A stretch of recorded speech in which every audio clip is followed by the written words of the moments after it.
Edukimi në Kosovë në përgjithësi, fatkeqësisht, përballet me sfida shumë të mëdha. Çdo ditë dal një aspekt tjetër në cilin kemi nevojë me punu. Edhe e keqja e kësaj është që edukimi është kompleks, edhe është zinxhir, edhe një temë lidhet me një temë tjetër, një koncept lidhet me një koncept tjetër, edhe duhet shumë punë, edhe punë kronologjike, edhe punë konsistente që me mri me ndiku edhe me përmirësu sa do pak gjendje në arsim, ende pa e bo këtë dallime në mes komuniteteve. Kur vjen punat e komuniteti serb, ne dim që funksionojnë me sistem paralel, edhe i kanë problemet ose jo problemet e veta, mirë po komuniteti rom supozohet që me qenë pjesë e sistemit tonë të edukimit, por e dim që e kemi një problem shumë të madh kur vjen puna te kjo pjesë, për shkak se kemi braktisje në numër të madh të fëmijëve, e braktisin shkollën, edhe ne kemi dalë edhe kur e kemi pa që gjendja, e kemi bërë një hulumtim të vogël, edhe pse ka qenë targeti më i specifikum, ka qenë komuna e Kamenicës. Në komunën e Kamenicës janë rreth 350 rom, edhe kemi dalë, kemi hulumtu, kemi fol me komunitetin, kemi shku në për lagje, edhe kemi pa që disa prej problemeve janë edhe financat, shpeshher nuk shkollohen vajzat në familje, ka qenë edhe mungesa e motivimit, disa prej gjetjeve të hulumtimit që i kemi bërë, mungesa e motivimit që në rregull e përfundojnë shkollën, mirë po nuk kanë perspektivë për punë, etj. Edhe e kemi konsideru si të nevojshme me bërë një projekt me këtë komunitet të komunës së Kamenicës. E kemi marrë si target group nxënësit e klasës 1-8, edhe e kemi pa që i kalojnë klasat në fakt, dalin prej klasës të parë, të dytën, e të tetën, mirë po nuk din shkrim lexim.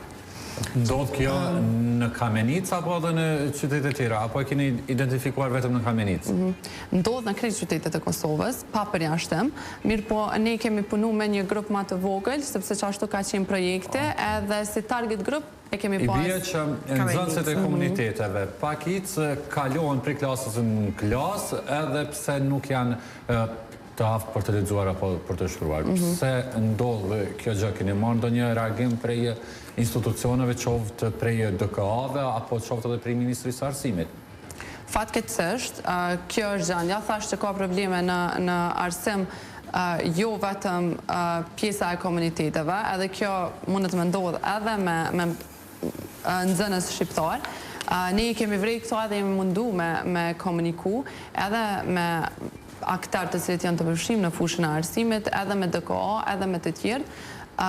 Fatkeqësisht, ndodh që kjo ngecja që puna e gjuhës, ose shkojnë në shkolla serbe, ose shkojnë në shkolla shqiptare, nuk integrohen mjaftueshëm, për shkak të kushteve financiare mundohen me i kalu, edhe shumë aspekte të tjera të cilat hyjnë edhe ndikojnë që me ndodh kjo me këta nxënësa. Po na për shkak që e kemi pas me punu me komunën e Kamenicës, i kemi marrë 30 nxënës, edhe i kemi bërë projektin, kemi organizu kurse të shkrim leximet, kanë qenë kurse intenzive, edhe për 4 muaj kemi mësu shkrim dhe lexim me këta nxënës. Çfarë muaj kanë qenë këta nxënës? Prej klasës parë deri në klasën e 8. Do thotë kanë nxënës deri në klasën e 8 të komuniteteve që nuk din shkrim dhe lexim. Po, kjo ka qenë gjetje, edhe ne i kemi krejt edhe testet të cilat i kemi bërë para kursit, edhe testet të cilat i kemi bërë pas përfundimit të kursit, edhe ka dalë një përqindje prej 86% sukses kanë pas nxënësit të cilët i kanë viju këto kurse, që për neve ka qenë... Që i bie që nxënësit ndjekin procesin mësimor në shkollat publike, i kalojnë klasat, dalin të pa aftë sa i përket shkrimit dhe leximit, ndërkohë që aftësohen përmes një kurse.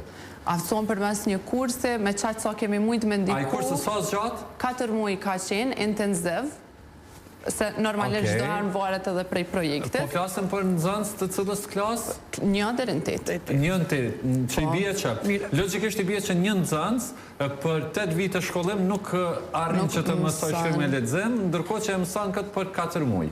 Po, absolut.